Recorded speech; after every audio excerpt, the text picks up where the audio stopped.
Greetings everyone, Renfail here. Hopefully you're doing well. Welcome back to another New World Aeternum video, and today we're diving into the big Ultimate Beginner's Guide for new players.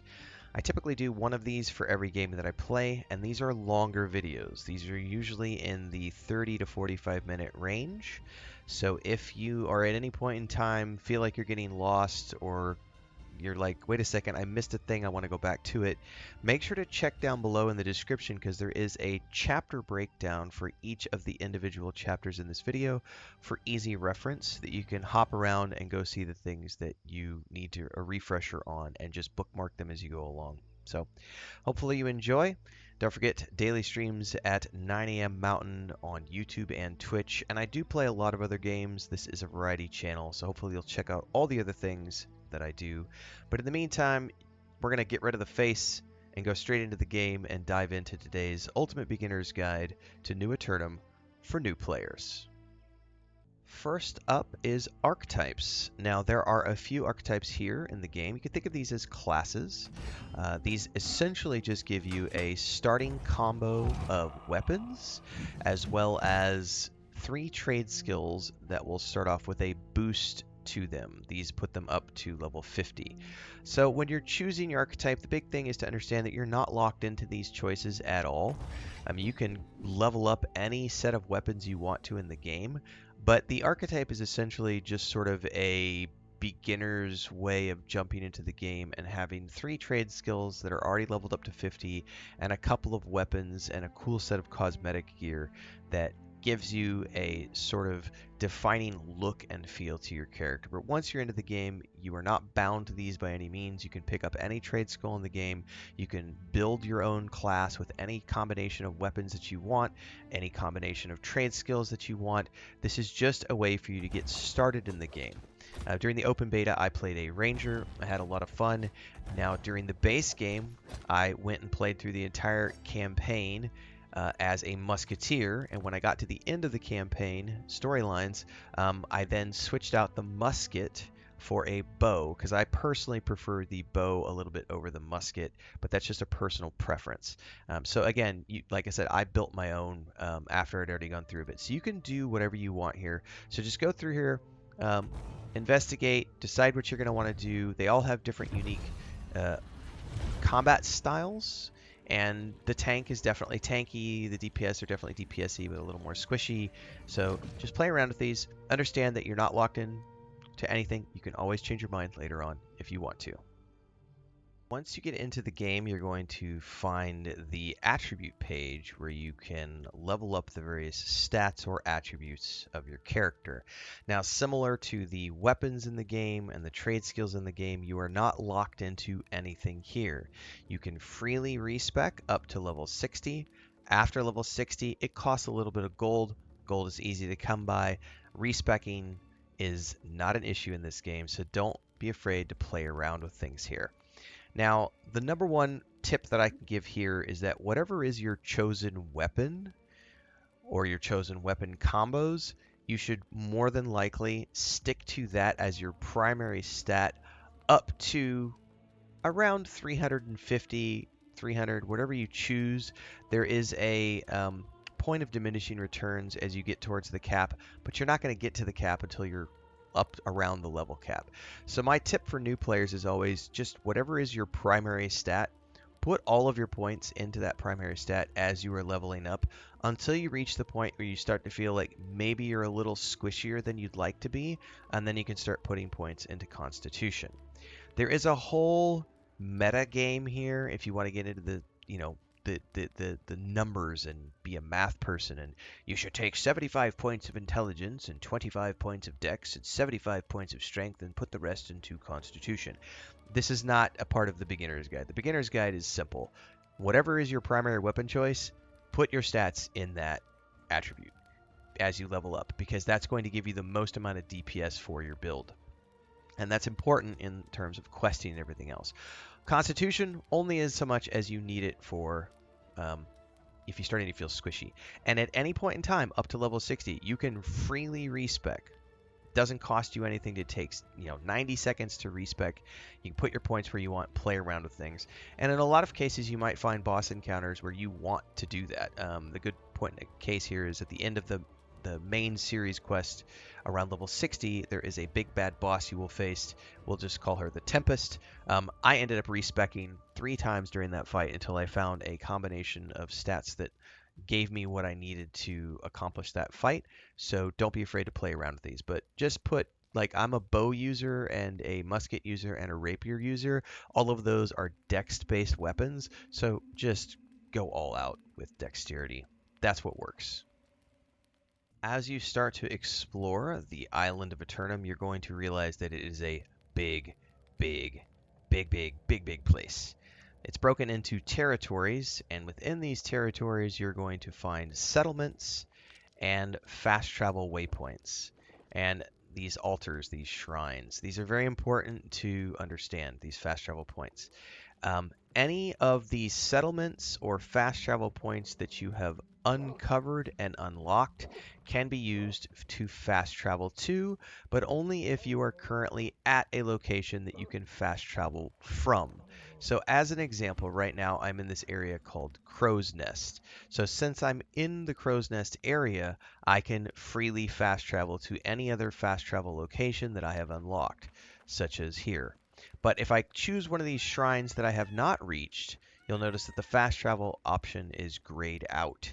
And that's because I haven't yet unlocked that location to fast travel to. So the grayed out versions are the ones you can't use.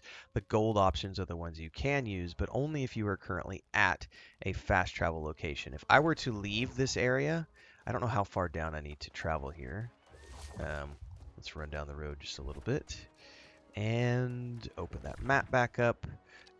Now it should say, yeah, so now as an example, the fast travel option is grayed out. Even though it's a gold icon, which means I can fast travel there, it's grayed out because I'm not at a fast travel waypoint or shrine. So in order to leverage this system, you have to be in a location that allows you to fast travel from that area in order to fast travel to another area. The exception to this is wherever you happen to be bound or your house. So as an example, I think I'm bound down here in the Elysian Wilds. So here, there's an option of recall to inn. You can have one inn that you are bound to, and you can also have a house, multiple houses actually, but wherever your house is located, you can always fast travel to your house from any location in the world, and you don't have to be at a fast travel waypoint or within a fast travel system. So if I run back down the hill here, we go to that, I can't fast travel to a fast travel waypoint because they are grayed out, like right here. I can't go there because I'm not in a location. But if I were to go down to where my house is, right down here, it says recall the house. You can freely recall the house, to recall to your house from any point on the map, and you can also freely recall to wherever you have your character bound at an inn at any point. However, understand that these have cooldowns associated with them. So if I were to travel back to my home as an example, and we could go to my house here in the settlement, and I go back to my house. I'm going to say yes. We're going to fast travel to my home. It's going to take a couple of seconds, and then there will be a loading screen. When you do this, it is going to start a cooldown for the recall to house ability, which means that I need to wait a period of time to be able to recall to my house again. So if we open this up and we were to go to, I would need to scroll out just a little bit. Go here. There's a countdown now of 2.5 hours, but it says you can pay 19 Azoth to reset the cooldown. Azoth is a currency, which we'll talk about a little bit later on in the guide, but you can always speed that up if you want to recall again to your home. So just pay attention to that in terms of traveling. Speaking of Azoth, Azoth is a resource that you're going to be finding in the game. You can find it in the wilds. You'll get it from questing. You do have a cap. I believe it's 2,500 points of Azoth. And Azoth is used for lots of different things. Mostly it's used for resetting countdown timers. So if you've recalled back to your home and you want to be able to do it again, you'll spend some Azoth to speed up that process and reduce the cooldown. Azoth is very much a what I consider a convenience item. It's a currency that just allows you to speed things up. However, it is also useful for crafting. And let me see if I can find something in here to craft really quick to show you what I'm talking about. So if I go over here to Magnificent Gloves as an example, I can choose items in here. This one's not going to show me, I think, because I think if I just choose one of these, it's not going to have this as a drop down. Let me see if I can find a better. Here it is. Sateen shoes. You're going to notice that in the drop down, I'm allowed to add Azoth to the crafting ingredients. This increases the chance for attributes, perks, and gem slots, which also increases the gem score. And there are various tiers that you can choose from. The tiers are based on the tier of the item. So a tier 1 item, I can only apply that. Tier 2, I can apply this many. Tier 3, I can apply that many. Tier 4, I can apply this many. Tier 5 and Tier 6 are locked on this item because they're just generic items. I would need to be crafting a specialty item to be able to apply more Azoth. And so you can apply Azoth to this to increase the chance for attributes, perks, ones, and gem slots. And that's going to, notice over here, it just adjusted a very high chance now for all of these things. So Azoth is just used as a way to increase everything and make things better for you, quicker for you, so on and so forth. And if you notice at the top, it says I have 2,480. The cap is 2,500. Don't worry about the cap. I have been playing, we've got like 85 hours in the live streams as of this recording. I have never once been low on Azoth. Every day I log in, it's like, you're at the cap. And I go spend a few hundred and I earn it back within a couple hours of gameplay. So Azoth is very easy to get, and it's really hard to spend all of it, so don't stress about it too much. It's nice to understand how Azoth works so that you can use it and not feel like you need to be worried about using it. You can freely use it. You're not going to run out, I promise you. So speed up your fast travel, speed up your recalls, make cool crafting stuff, use it to your advantage. That's what it's there for. So remember how I said at the beginning of the video that you can mix and match anything you want to do, and you can come in here and do all sorts of different weapon styles, combos, and crafting and harvesting. So I'm in the crafting hub right now of this town. Every town has a crafting hub. You'll notice these icons which represent the various refining and crafting stations. If you go into the character tab and scroll over, these are all the different weapons you can earn and level up and play around with. But there's also a bunch of trade skills. So there's refining, gathering, and crafting. So the way to think about this is the gathering are all of the things that you need to level up in order to gather. So, chopping down trees is logging. Using a pickaxe on mining nodes is mining. Harvesting plants is harvesting plants. Tracking and skinning is related to the skinning of animals that you find. Everything is tiered. So there are tier 1 trees, tier 2 trees, tier 3 trees, tier 4 trees, and beyond. And it's like it goes in groups of 50. So 1 to 50, 50 to 100, 100 to 150, 150 to 200, 200 to 250. That's how it works. So in order to be able to access tier 2 trees, you must go out and log tier 1 trees to get to the tier 2 trees. Now the nice thing about the archetypes that I was talking about at the beginning of the video is that you start off with 3 different crafting and or gathering abilities leveled up to 50, which gets you into the second tier for 3 different things. So that's something to pay attention to. Weapon smithing, armoring, engineering, jewel crafting, arcana, cooking, furnishing work exactly the same way. If you want to make the best weapons in the game, you have to start off making tier 1 weapons, which allows you to make tier 2 weapons, which gets you to tier 3 weapons and beyond. Now all of these items can be crafted here in town. All of the harvesting items you can find in the wild. You can also buy them off the broker if you choose to. But that's how the crafting and harvesting system works. I would highly recommend, if you want to know more about the harvesting and gathering of the game, go watch my beginner's guides on harvesting and my beginner guide on crafting. I have 2 different guides for that in the New World Aeternum playlist, which explains these systems in greater detail. You do not have to harvest and craft if you don't want to. You can be a purely adventuring character if you want to. However, you can also level up by harvesting and gathering and crafting. You don't have to kill mobs and go adventuring and exploring. You can literally in this game be a 100% gatherer and crafter if you want to be, but bear in mind that if you're going to go gathering stuff, it can be dangerous. But you could theoretically be a crafter who only crafts and just buys your mats or has friends who supply the mats to you and never have to leave the comfort of your home, wherever that might be. And you could just craft to your merry heart's content. Now, when you first start the game, you're going to be given a set of archetype gear, which will have a very distinct look. But as you start playing the game, you're going to quickly find out that that gear will be replaced by other pieces of gear, either that you're finding in the game world or that you are crafting for yourself. And those pieces of gear are going to look completely different. So this is my musketeer. Notice that he does not look like a musketeer. I look like some sort of backwoods hedge wizard, and that's because the sets of gear that I've gathered along the way look completely different. Now, I have not worried about transmogging anything for this character yet because I was worried about leveling up to max. Now that I have reached max level, which is 65, I can start worrying about the transmog side of the game, which is here. Every town, outpost, etc. is going to have a stylemancer. And if you talk to the stylemancer, we're going to skip her dialogue, and we're going to go to transmogrify my outfit. Everything in the game, from weapons to the armor that you wear, it can all be transmogged. Yes, even tools can be transmogged. Now, some of these things you're going to get as rewards. So, as an example, if I wanted to transmog my axe to the Seafarer's Logging Axe, I could because I have these unlocked.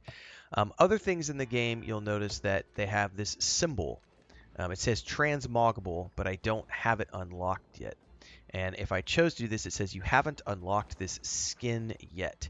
This item is an account-wide item that is able to be used on any of your characters. And then over here, you'll notice another one. This one says transmoggable, and this one says store. So there are a variety of ways that you get access to the skins for transmogging.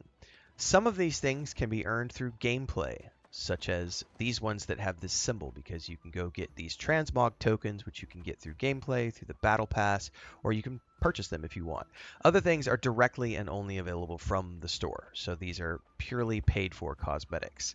So it's up to you how deep into the transmog system you would like to go, but there is transmog for everything. And yes, you could transmog, you could be a light armor wearing individual and transmog into something that is heavy armor if you wanted to. So you could be a light armor wearer while running around looking like you're wearing heavy armor, or medium armor if that makes more sense for you.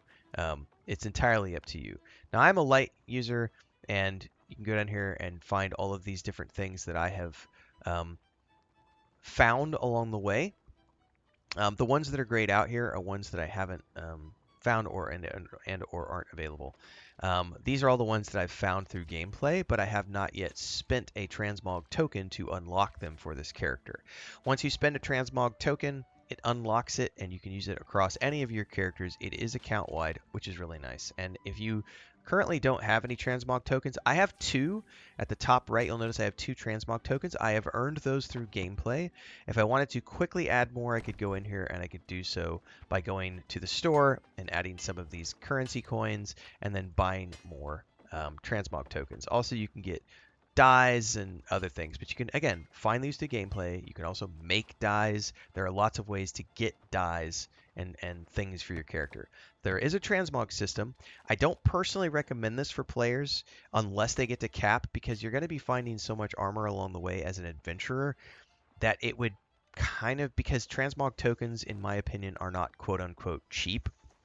They are difficult to obtain through gameplay and or expensive if you buy them. So getting a hold of transmog tokens, you really need to make sure that the item you are wanting to transmog to the skin that you're wanting to purchase is something that you're going to be using for a very long time. So as an example, if you really love the archetype armor that you start off with, I would recommend transmogging those items and purchasing those as skins so that you always have access to those so that you can constantly keep your character looking like that starting archetype armor if you want to. Next up is armor weight. So every armor style is categorized either as light, medium, or heavy.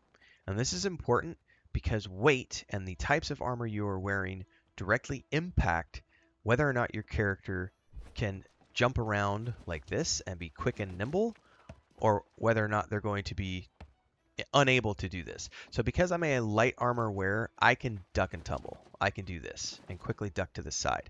Now, because I'm wearing light, if I'm wearing medium and my encumbrance gets too high, I will just kind of jump to the side, like I'll sidestep. And if you're wearing heavy armor, forget about it. Like you're meant to absorb the attacks. So this is something to think about when you're deciding what type of character you want to play. Ties into the archetypes a little bit.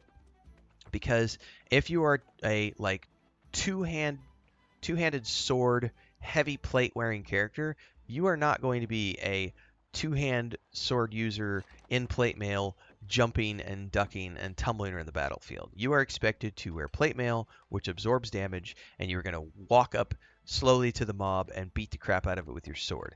If you're using sword and shield, again, similarly, you are meant to be standing up at the front line, blocking things, bashing with your shield. You're not ducking and tumbling or moving out of the way. You are standing there, putting up your shield, hunkering down behind the shield, and absorbing all that damage, blocking all that damage. So bear that in mind if you're someone who really likes the quick and nimble playstyle, which is what I prefer.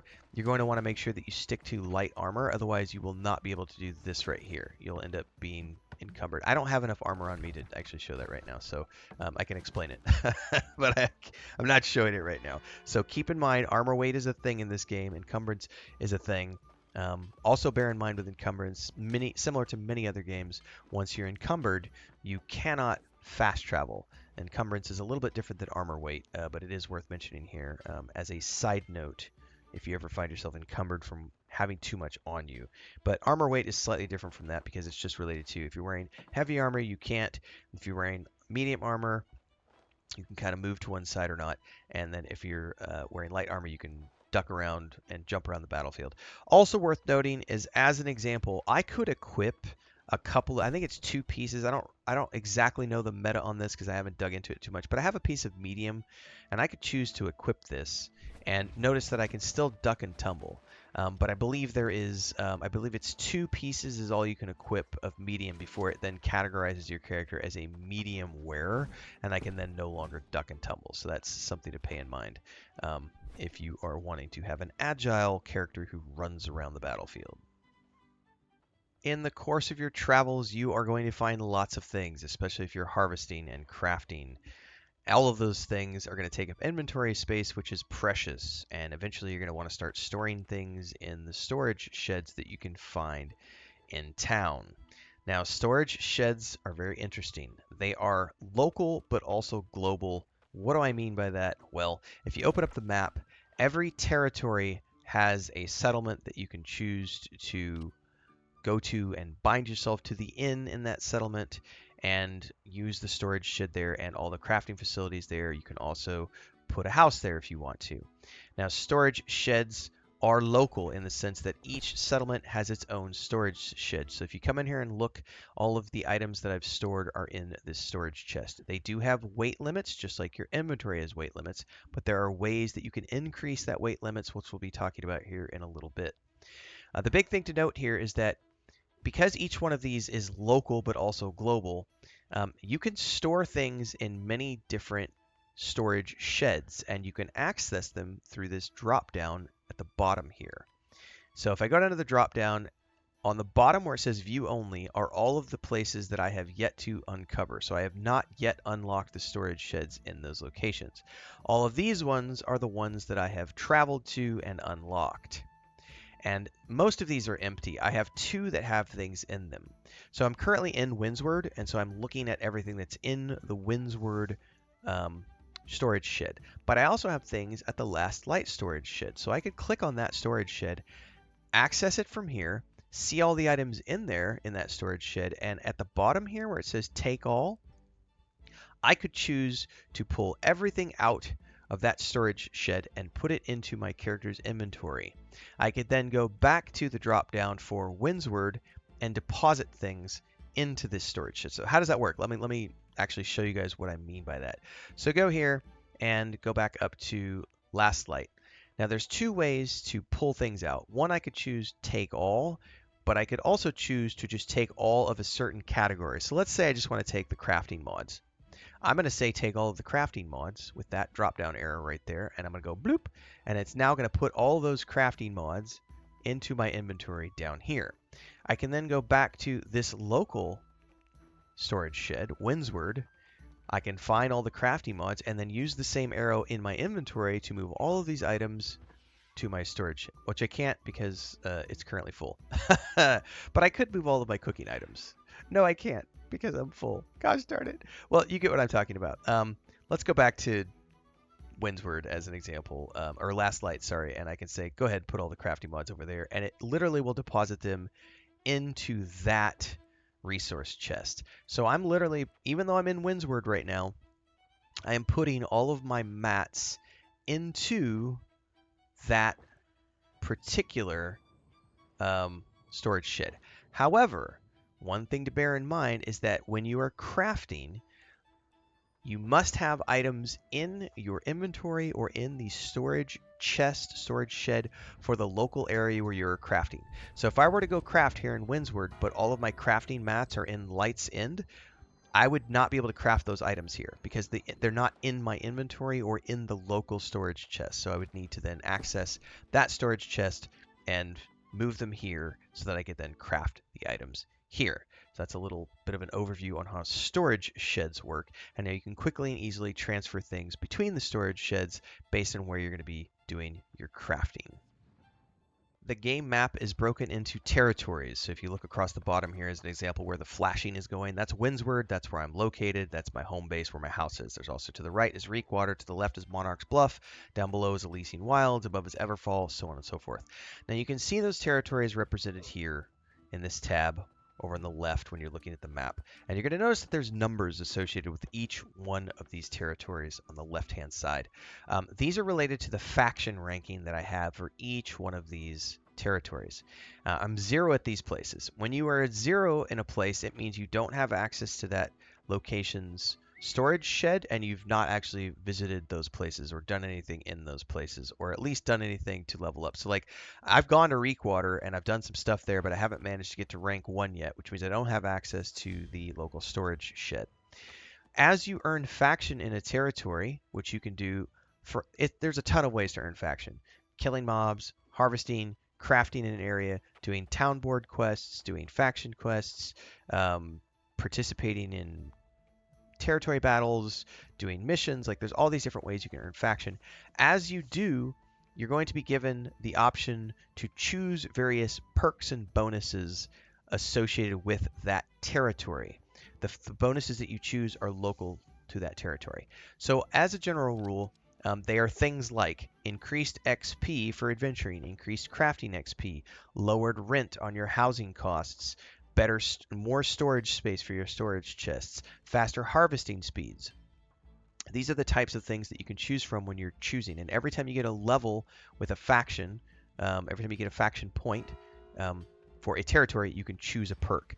Now, I personally, because just how I play, I have always opted for increased storage every time that option comes up. So as an example for Windsward, I have plus 225% storage.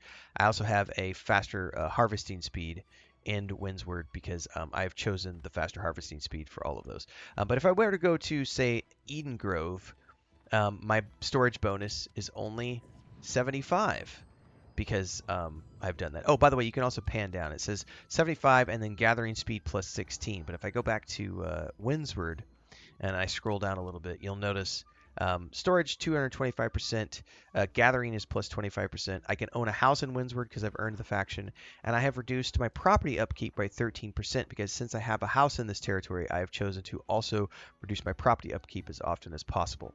So there are a lot of territories in the game, and you get to choose which territories that you want to level up your faction with.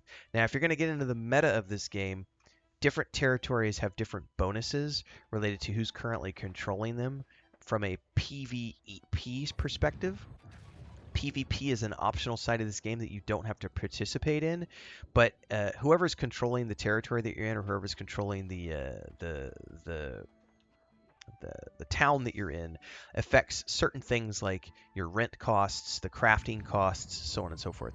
It's sort of a passive thing that's taking place behind the scenes if you were a PvE player like I am, but if you want to impact that stuff on a personal level, you can participate in the PvP battles of this game.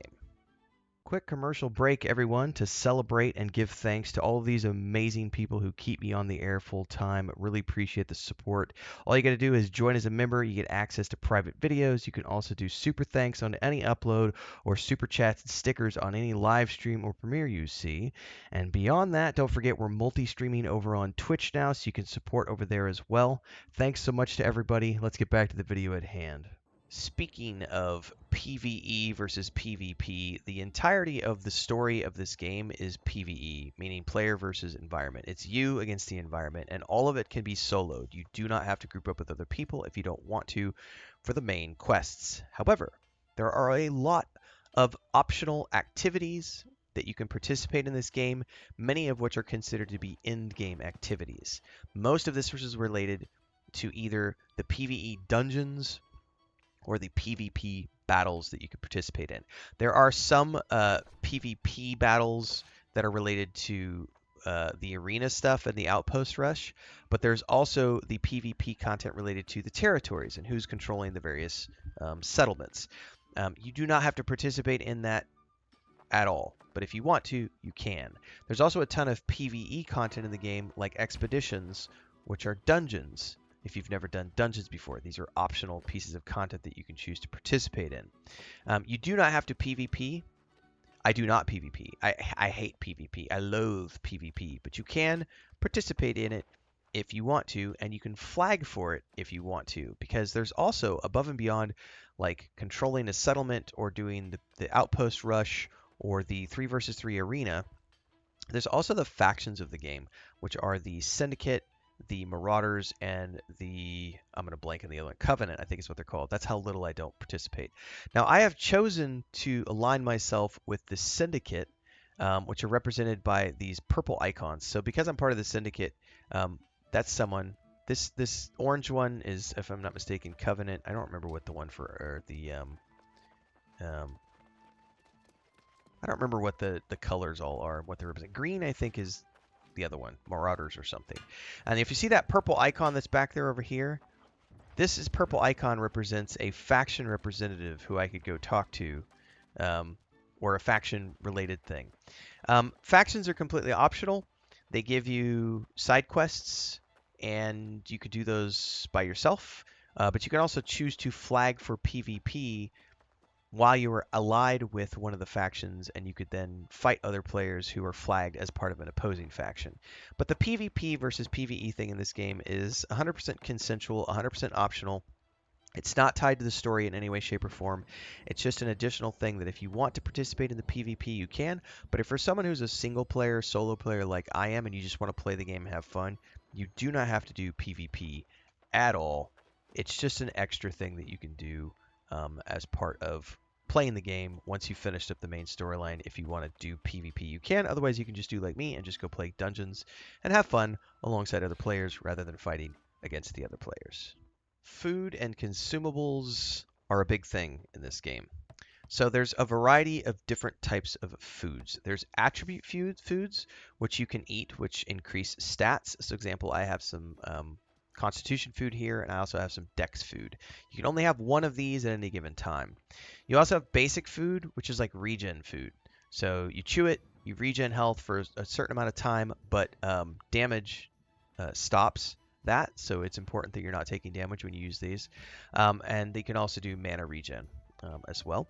And there's tiers to all of this, just like there's everything else. You notice that this has like a number 1, this is a number 2, a number 3, a number 5.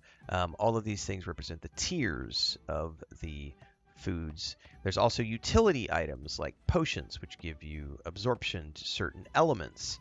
There's also regen potions. There's also health potions and then also mana potions. You can have, at the beginning, you're only going to have access to a couple of these things, but as you get higher up, you will unlock the ability to slot more items. There's also these consumables like the honing stones, which give you increased weapon damage. This is a part of the game. You will be using potions, you will be using foods, you will be using attribute foods. Now, it's not like a survival game where you have to use them or your character will starve to death, but it is a part of surviving the game world.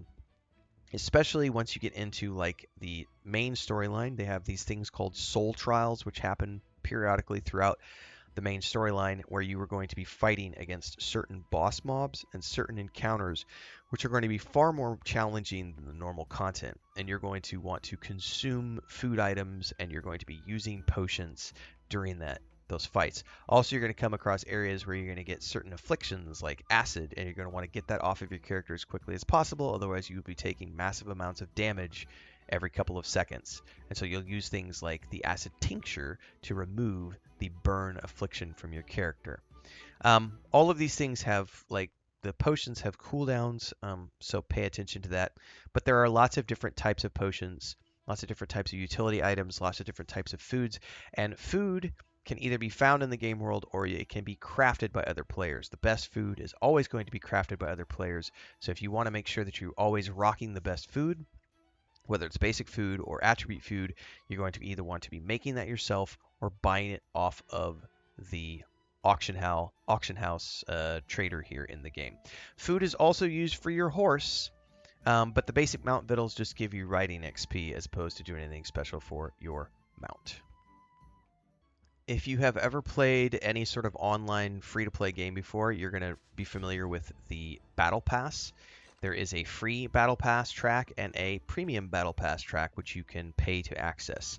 I don't use the premium one, I only use the free one, and you get various types of rewards as you go along. You'll find things like potions, faction tokens, elemental gifts, special skins, and cosmetics, scraps, marks of fortune, transmog tokens, gems, all sorts of different items in here. It's all cosmetic stuff, and occasionally you'll find artifact stuff, which is for your main character type. So this would be a light piece of armor, which is really cool.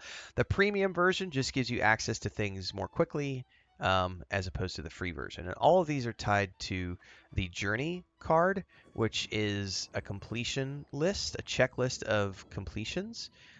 So as you complete things on here, like loot 10 elite chests, I've done 7 of those. Once I get to 10, I'll earn some XP towards the battle pass. And there's multiple chapters here, and then there's challenges as well. So you can go through and look through all of these. And apart from the journey, there's also the activity card, which again is tied to the dailies activities list. Now you get again, I have a complete beginner's guide to how this system works. I'm not going to get too much into the weeds here because there is a like 20-minute video explaining this entire card system and how this works.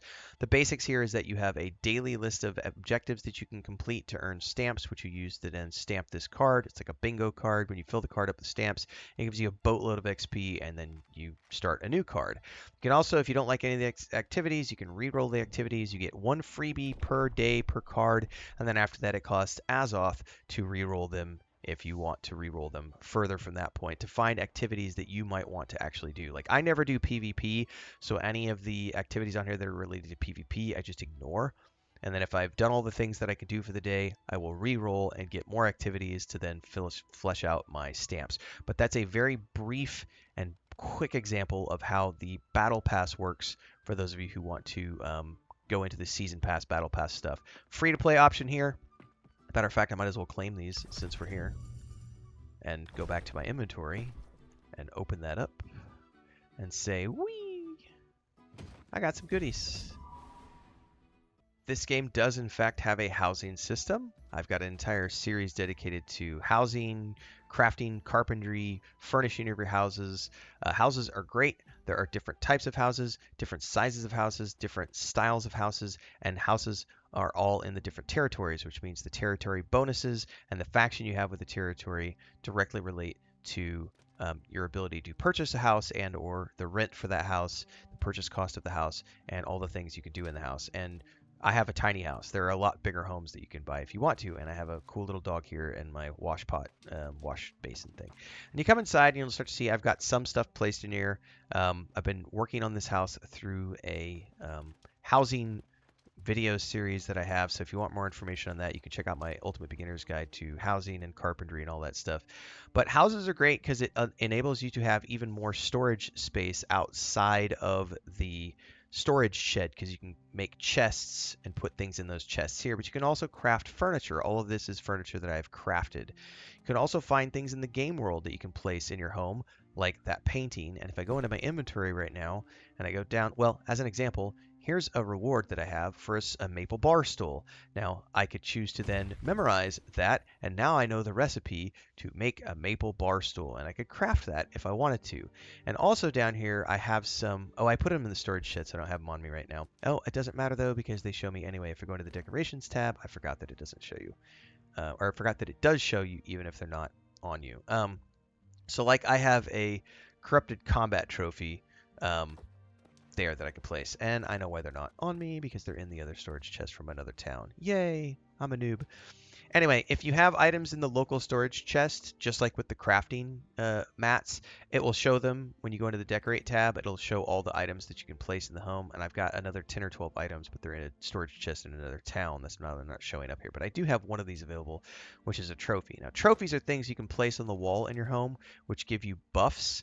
So if I were to look at these items here as an example, go into the Harvard crafting thing here, we could select each one of these and look at them, move them around, do what I want. If you look over on the right hand side, I can place these trophy buffs. I have this one gives me +3 damage to beasts, this one gives me +3 damage to lost, this one gives me +3 damage to corrupted.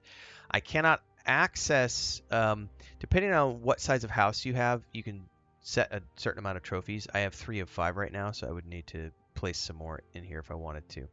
But I'm okay with the trophies that I have right now because visually they look pretty cool. So that is a quick overview on the housing system. This is definitely something that you can do along the way adventuring. It does take a little bit of work and it does cost a little bit of coin. You do get a discount on your first home, a significant discount, and you can have multiple homes in the game. So you can have homes in different settlements. I only have one. This one cost me 6,000 gold with the discount and 20 standing with the current faction. There are other homes that cost 20,000 and you need 30 standing. So it just depends on whether or not you want to buy a tiny home or a big home. They all have different costs associated with them. Now, New World is unique in that it doesn't have any merchants, which means if you're a character who likes to collect things and you want to sell them, you can't actually sell them to any NPCs. Instead, everything here revolves around a broker, which is this icon up here, and you're going to come up here to this trading post, and here's where you can buy and sell things. So everything is based on the buying and selling of objects. So if you want to sell anything, you come in here and you create a sell order, and you just pick the things that you want to sell, set a price for it, and go from there. Similarly, if you decide that you want to buy items from other players, you can find them here, and everything is broke down into categories. So you have weapons, tools, apparel, resources, consumables, and house furnishings. And things can get pretty complicated. So you go into the resources, and we find raw resources, and then there's refined resources. There's also arcana, potion reagents, cooking ingredients, dye ingredients, so on and so forth. Let's go into refined resources. That breaks it down even further because there's different types of refined resources. And then if I wanted to go into cut gemstones, we can go down into here, and this is where we get into the cut gemstones and all the different tiers. You can filter a lot of different ways here. I always like to filter by I can actually use the item and I can actually afford the item. Those are a couple of the easiest ways to start. And then you can further filter things down from here into your price range, gear score range, attributes that you're looking for, the perks that you're looking for, etc. You can also choose to have orders from all settlements or only orders from your local settlement if you choose so. And again, there are all different types of categories in here. So if you want to find housing items and you don't want to actually craft things for yourself. You can find lots of decorations in here, like lighting fixtures and all these cool different things that you can purchase. That one actually doesn't have one. Wasn't a candelabra. But you can also find apparel. So if you're trying to create a transmog for your character, or if you just want armor for your character, you can come in here and find lots of different armor sets. And again, you can filter things down however you want. But again, there is no merchant system in this game. The only way to make money, apart from questing and doing quests and things, is to come here and sell items to other players through the trading post system. That's also where you'll be able to buy things if you decide that you're not going to be doing any crafting and harvesting on your own. Now, by no means is this the all-inclusive guide of all the things that you need to know as a new player. I obviously have a ton of other Ultimate Beginner's guides for lots of different subsystems in here. I've mentioned a few of those throughout this video. So if you find yourself wanting to know more about a certain specific system, or maybe something that's not mentioned here, don't forget to check the playlist below, because I do have a lot of guides for this game. And of course, if you're someone out there who has some other things that you would like to see me add to a future guide, don't forget you can always drop those down in the comments below, because I will eventually circle back around and make another updated version of my Ultimate Beginner's guides. I usually do a couple. They get updated like about once a year for the big games that I play. But having a lot of fun with New World Aeternum. I hope you're having a lot of fun with New World Aeternum, and from one new player to another, have a great adventure out there. Be kind to each other, and don't forget to like, subscribe, and hit that bell icon so you never miss an update. Daily streams happen at 9 a.m. Mountain every single day on YouTube and Twitch. This is my day job, and I play a ton of games. As of this recording, there's like 7,000 videos on my YouTube channel. Free to check out all the other stuff I do, and we will see you in the next one. Until then, stay safe and happy adventuring.